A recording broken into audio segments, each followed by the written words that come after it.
So this is the second question in the assignment.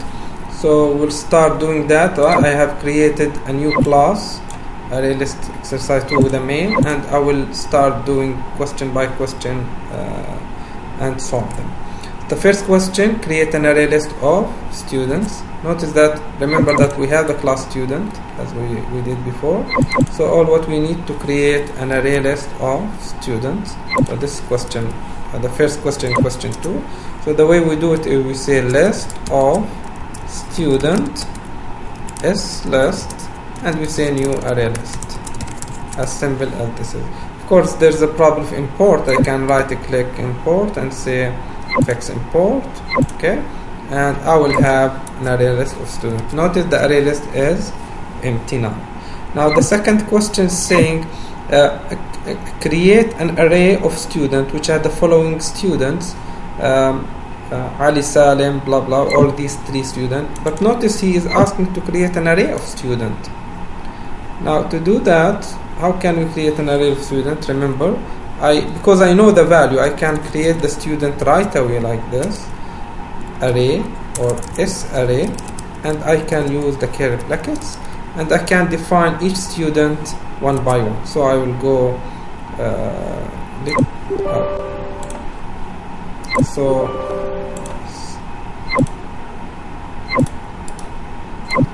now I have created an array of students. Note that I use the curly brackets notation or the initialization block.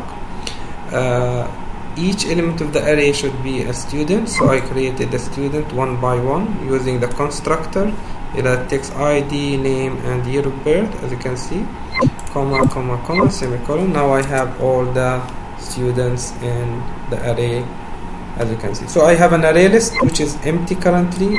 It's currently empty, and I have an array that has 3 elements, which means the length of the array is 3. Now if we go to the first question, insert student with the array in the array list. Okay, so now I want to populate all the elements from the array to the array list. How can I do that? Remember, there's add all. Does it work with arrays? I don't know. Let's try slist.add all is array. Does it work? Oh, it doesn't work in this case. See, not suitable.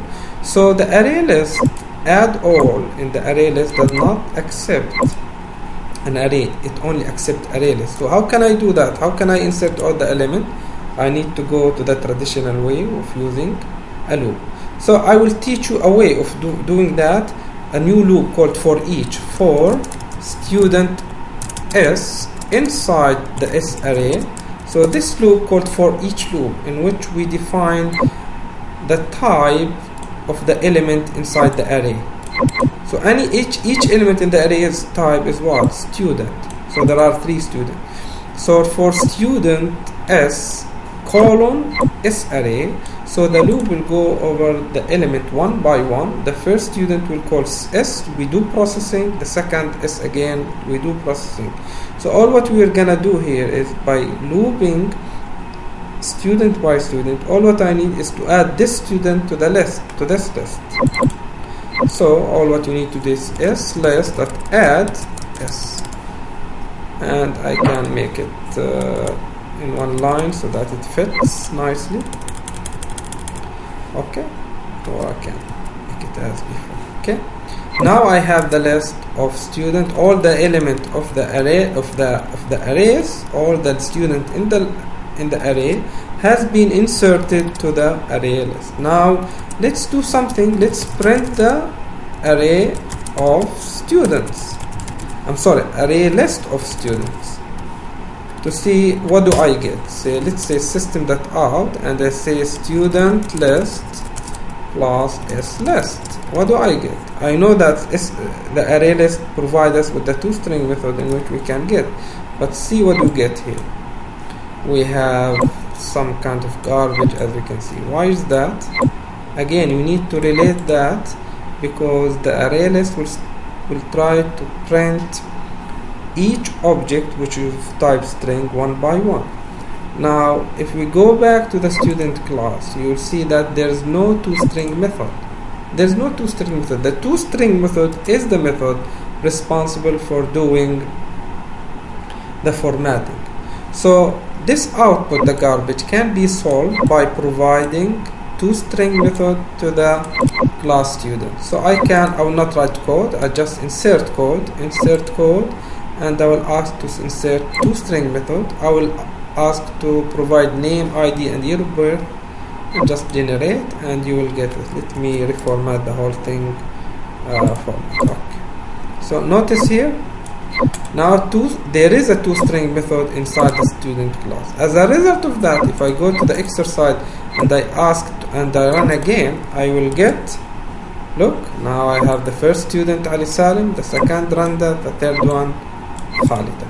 Okay, notice that it's a little bit not suitable for me. What if I want to print all the student under each other? In this case, I can provide a handy method called print. I can say public static void print, and this print will take a list of student list, and I can do the same thing for each loop here and print them one under each other. Of course, I have not array list, I have list. The parameter here is a list of students, and I can loop through it one by one, and I don't want to calculate anything. All what I want is to print. So I say system out println, and I just say s, and you can do many things here, but let's add the count, the index of each element. I can say integer I equals 0, and here I can say I plus dot plus like this. So I will print the index before the student. I can do dash instead. Now instead of doing this, I can say print slist, and you will get a nicer format. Oh, there's 0, 0, 0. I made a mistake. Yes. It should be I. After the I, I should increment I like this. My mistake. Notice that it becomes what? Notice in this loop there's no I, there's no integer count defined in this loop. This loop called for each loop, and the loop itself programmed such that it will give you student by student in each iteration. There's no need to say get, there's no need to say set or do anything else. It's automatic. Now if I want to incorporate the counter, I have to define it outside. Anyway, so this is the second question, which is insert all the numbers and printing them. Now there's a method called insert. Of course, we learned how can we, or the importance of toString method to the array list. The array list counts on toString method to print the elements. Insert the array list to itself. This is the next question. Let's go to the main, and here insert the array list to itself. Now we learned last time that we can insert an array list to an array list. In this case, the array list that I want to insert is list, and I want to insert the whole array list to itself. I can use add all, and I need to add which array list itself, so I will insert array list of an array list. Now if I want to insert it at the middle, I have to provide the location. What is the location? What is the middle of the array list or the original array list? I can say slist dot size, or I can take it out like this. I say middle and define a middle which is an integer middle, which is the size divided by 2. Okay, this way I insert the array list to its middle. It's funky way, but this is the way it's doable in Java. I can now print this list again. I can say system.out I list now, and our s list now, and I will print the list. Let's see what we get now. See, this is our list 3 element I list. After we insert the list to itself in the middle, we got this Ali Salim, Randa Khalida, 6 element we have. Indexing from 0 to 6, we have 6 elements so far. Now let's do the next one, which is searching. Now search for Randa Jabir and print the location, all locations of random jabber in the list. We know that random jabber exists in the list, the student random jabber exists, and we can check random jabber here at location 2 and at location 4. Now we want to search for that and return or print where random jabber is located. We can use the traditional loop because the traditional loop has the indexing capability. So we need to go start from 0, I less than the number of elements in the list, s list dot size, and we increment one by one because we have to get the element. Now each element in the list is a student. So if I say s list get I, it will give me a student. So I can put it in a variable called student. Now I don't want to print I want the location for student random jabber. So what I can do, I can have an if statement saying for each student I want to ask him, what's your name? Is it random jabber or not? So in order to get the student name, I say st dot getName, and name is a string, so I can compare it or use equals, and it will be safe to say equal ignore case, and I will compare to random jabber. Notice that I wrote random jabber in small letter because I'm ignoring the case. In case the name of the student is random jabber, I will go ahead and print the index. So the index will be, I can say index plus I. So I is the index of random jabber. Now this loop, I can at the beginning just say system out random jabber exists at locations, and it will look for that and print them for me. I can run and see does it work fine or not. Let's see here. Here's the loop. So notice random jabber exists location 2 and 4, which is correct. 2 random jabber, 4 random jabber. Notice if I misspell random jabber like this, it will exist in nowhere. You see that? Pay attention to that. So this is a traditional search, but the most important thing in this search is that in order to compare an object to random jabber, now remember random jabber is the name. You need first from the object st, retrieve the name, compare the name of st with the random jabber. Because random jabber is a string, st is a student. You cannot compare them together. Even with equal method, it will not work. You have to retrieve the name first from st, compare it with the random jabber, which is a string. Okay. The next question, create a copy of random jabber and call it rj. This is very interesting step you need. So the next step is create a copy of random jabber and call it rj, random jabber. So the way we create a copy, remember in the student class we have a copy constructor. It's already there. Here it is. We have a copy constructor. We can copy random jabber easily. So the way we do it, we define a student random jabber and say new student, and we want the random jabber student. How can we get it?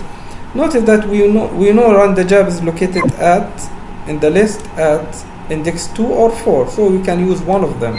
So I can say s list get 2. So s2 get 2 will get me the object random jabber. I will use the copy constructor to create a copy of random jabber. Now I can say system.out random jabber, and I say plus rj. So it will print for me random jabber, which is the student, as you can see here. Remember, this is a deep copy. This is a deep copy of random jabber. That means this is a separate from the random jabber that exists in the list. So this is the end of this question. Let's get to the next question. Search for random jabber. What do you see? Now, if you search for random jabber, search for the object random jabber, what do you see? Now, searching can be done in three different ways. One of them is by saying search existence, which means is it exist or not. We can say we can search in the array list of the existence or containment. of an object by saying slist contains, does the list contains randajabber or not? There's another search in which it will search against the location. It will retain the location of the object. So here we can say search using index of, and this can be done. So I can say instead index of randajabber or rj is, in the case is list, I can say index of. So this will retain the index of randajabber. And not only that, I can use another kind of search, handy search, in which I can say last index of, which is not the searching from the beginning, searching from the end. So last index of. Notice that randajabber exists in the array list in two locations, and if we run this search, the containment of randajabber should return true. Give me the index of randajabber should give me 2 first. Last index of randajabber should give me the last one, which is 4. Let's see what do I get now. Oh, I get unexpected results.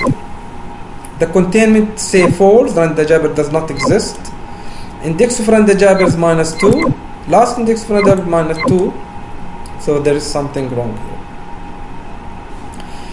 As a matter of fact, if you remember in the lecture, in the first few slides, when I covered the overall or the class different methods in the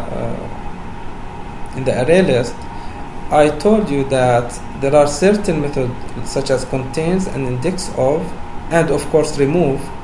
This method, to work correctly, it depends on the equals method. Depends on equals method. Notice that in NetBeans here, array list could not find randajabber even though it does exist twice. The reason behind that is that the student class, which is the element in the array list, does not have equals method. So here I would say results fails or fail because there is no equals method in the student class. Student class is the object that is defined inside the array list. How can I fix this? You need to go to the student class and fix it by providing an equals method based on some business or criteria. Now, two students, how can they be the same? Maybe the only the ID is enough to decide that two students are the same. So I can do insert code, and I can add equals. Of course, it's automatically add hash code, but don't worry about it. Here's the equals method.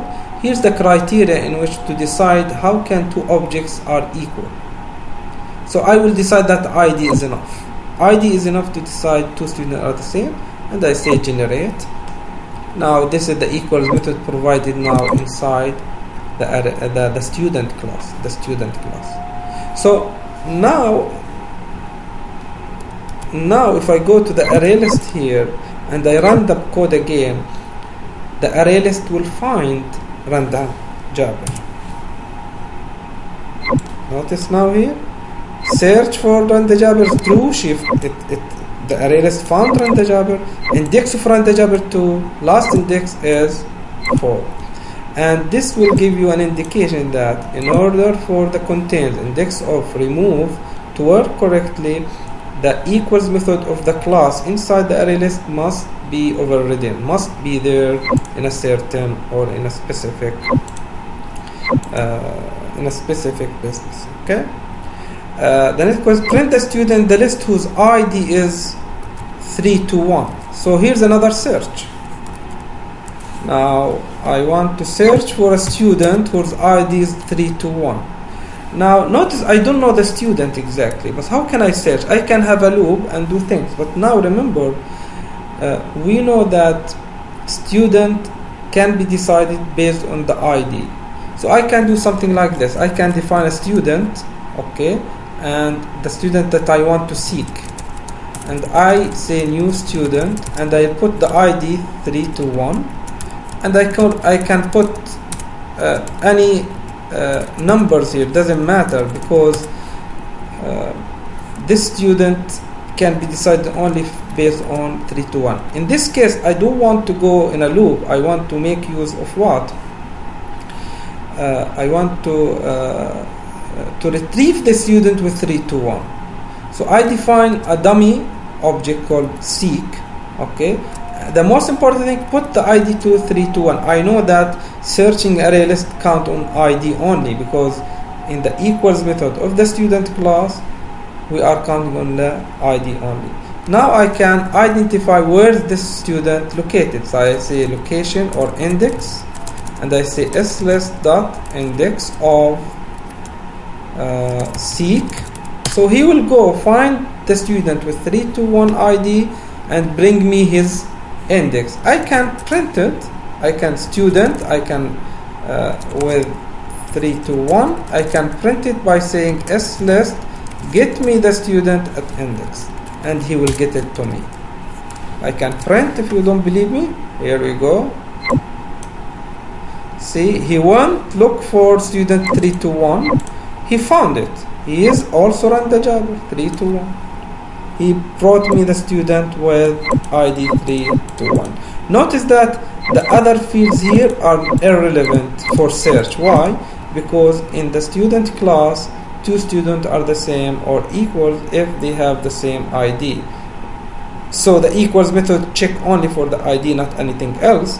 And this is the way, if I have avoided using a loop to search, I use the index of inside the list, the array list class. Okay. Maybe the last question, change the ID of the last occurrence of Khalida to something. Okay, so here's the question. There's a student Khalida, and we want to change the last occurrence of Khalida to 6878. Okay, so first we need to get the last occurrence of Khalida, Ahmad. So how can we do that? We can use last index of, we can loop from the end to the beginning. There are different ways of doing that. Let's assume I know the ID of Khalida. So the ID of Khalida, I know it's 453. Okay, 453. Khalida with ID equal 453. So I can do the same thing as I did here, but instead I can get the element. So I can say seek, and I look for 453. Okay, and here I can find where's Khalida by saying s.list. Instead of saying index of, I should say, because I want the last occurrence of Khalida, last index of seek. Now I should get it. I should have an if statement maybe, because I not find it. So I say index not equal -1 to indicate that I found it, because last index of will return -1 if the record was not found. So here I am sure that I found it inside the if statement, and I will do the following. I say s.get index. So this will get me the record, and I will say I want to set the ID, set ID to, oh, what happened here? Okay, let me fix that. Set ID to what value? 678. 678. Okay. Now after I'm changing the ID, let me do something and print the list again. Print the s.list again. So I can say system.out s.list or student list now is, and let's see what we get here. Notice this is the student after changing Khalida. Notice Khalida here has the ID 678 as expected. However, notice the last one here also 678. because they are the same reference, they are the same object. So it has changed the last occurrence and the one before the last occurrence. Both of them has been changed. Why? Because the same element or object has been referenced twice, in location 3 and in location 5. Okay. What if we so this is to point out here that most of the thing inside the array list is by shallow copying or shallow referencing. Replace the third element with the student, blah blah blah. So suppose I want to replace the third element with the student. So the third element, we know that the third element is index 2, which is random. I want to change this one to a new student, which is Muhammad Faleh. So in order to do that, this is the last question. Replace third element with, so I need to create the student first. st2 new student, and I'll put the ID first, the name Muhammad Faleh, the year of birth 1978. Now if you want to replace ilist or slist, you can use set. You specify which element you want to replace, in this case 2, and by which value, which element, which object, st2, and this way we replace. Now if you want to see the implication here, we can print the list again and we'll see whether the third element has been changed or not. Here's the last print out. The third element here becomes Muhammad Faleh, and Randa has been gone for the first one. Still Randa's there at the end. Notice here, it's still there because only one element has been changed by Muhammad. So this brings us to the end of this presentation or this solution. Please try your best to do your assignment 2. It's you can work in group of 2, and it has very similar question to this. It's due next week, and be prepared to the test next week. Thank you very much. Assalamu alaikum. Have a good luck.